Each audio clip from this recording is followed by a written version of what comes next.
Hello everyone, welcome back to my YouTube channel Barely MBBS.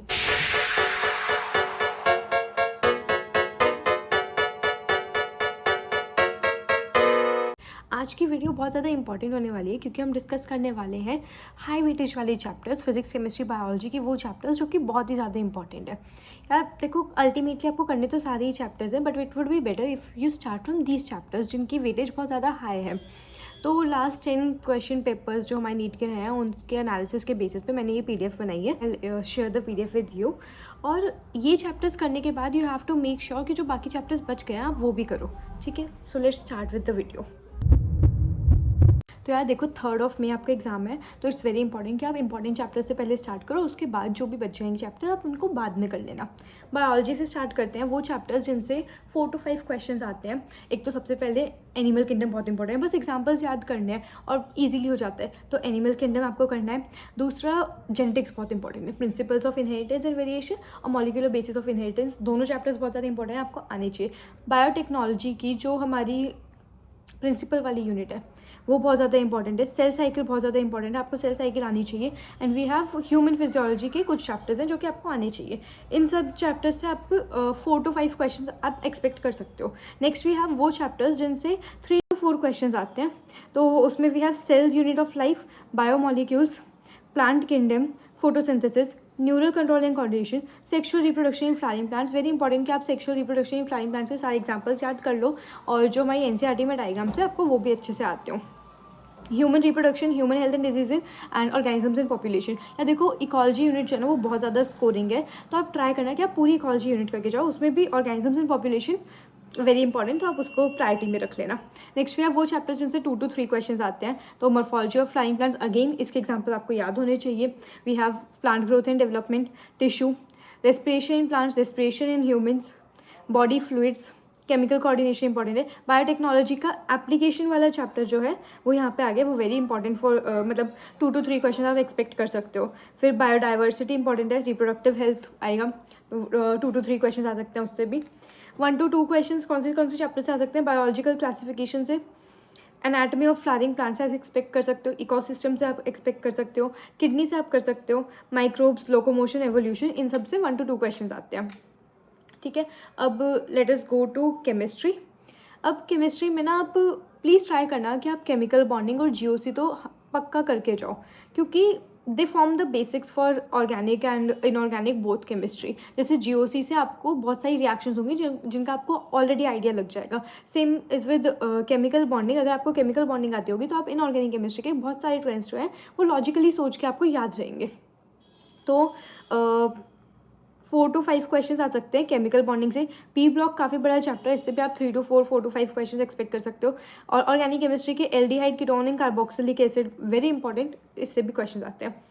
Then we have वो chapters जिनसे 3 to 4 question आप expect कर सकते हो, तो रिडॉक्स रिएक्शन इंपॉर्टेंट है। क्लासिफिकेशन, क्योंकि रिडॉक्स से आपने देखा होगा क्वेश्चन आते हैं बैलेंस करने के लिए, दैट इज़ सो ईजी। अगर आपको एक बार ये तरीका आता हो तो आप बैलेंस बहुत जल्दी कर सकते हो। Then we have classification of elements, equilibrium, ionic and chemical, both equilibrium, haloalkanes and haloarenes, electrochemistry, then GOC। देखो GOC से, क्योंकि that form basis of all of the organic chemistry, तो GOC से 3 to 4 क्वेश्चन आप expect कर सकते हो, तो इट्स वेरी इंपॉर्टेंट कि आप GOC तो पक्का पढ़ के जाओ। देन कोऑर्डिनेशन कंपाउंड्स, अच्छा चैप्टर है, इजी चैप्टर है, पढ़ोगे तो आपको बहुत मज़ा भी आएगा और 3 to 4 क्वेश्चन इससे आते भी हैं। देन वी हैव वो चैप्टर्स जिनसे 2 to 4 क्वेश्चन आ जाएँ, 2 to 3 क्वेश्चन आ जाएँ, तो उसमें DNF ब्लॉक इंपॉर्टेंट है। Alcohol, phenols and ether, thermodynamics. अब देखो, थर्मोडाइनमिक्स आप इसमें पढ़ोगे ना तो आपको यहाँ पे भी हेल्प करेगी और थोड़ा बहुत लिंक करके आपको फिजिक्स में भी हेल्प करेगी, ऑल्दो फिजिक्स में प्लस माइनस पॉजिटिव नेगेटिव का थोड़ा सा डिफरेंस है। Then we have basic concepts of chemistry, atoms और न्यूक्लियाई भी आप इसमें ही डाल लो, और आप एटम एंड न्यूक्लियर यहाँ पे पढ़ोगे ना तो ये दोनों चैप्टर्स आपको फिजिक्स में भी हेल्प करेंगे। फिजिक्स में, मॉडर्न फिजिक्स में आपके इंपॉर्टेंट चैप्टर्स में कंसिडर किए जाते हैं, काफ़ी हाई वेटेज आती है।